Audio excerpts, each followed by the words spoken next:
L'information est tombée pour les habitants de Luandili. La propriété publique devient une question de prix.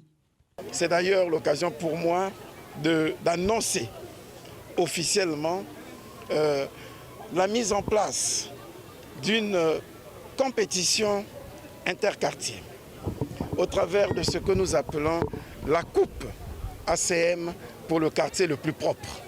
La Coupe Anatole Coliné Makosso ne sera donc pas une compétition sportive, mais au contraire une lutte contre l'insalubrité. Les quartiers, les populations devront donc se mobiliser pour faire en sorte que leur quartier soit le quartier le plus propre, que ces routes pavées soient les routes les mieux entretenues. Pourquoi pas de la République? Donc, cette compétition va davantage booster l'implication et la mobilisation citoyenne. Et pour donner l'exemple de ce que sera la Coupe ACM, le Premier ministre a lui-même tenu un balai par ici ou une pelle par là-bas.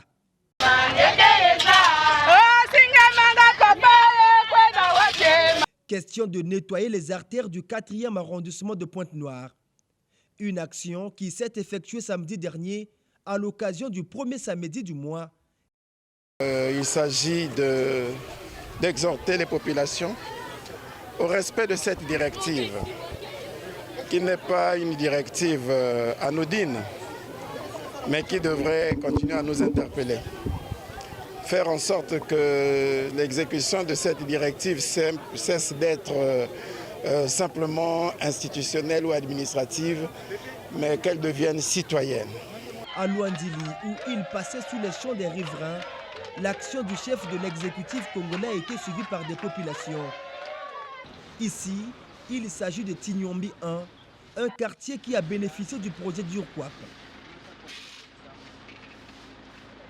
Nous saisissons aussi l'occasion pour faire en sorte que, au travers de cette mobilisation citoyenne, les cadres s'impliquent davantage pour accompagner, éduquer, élever la conscience des citoyens.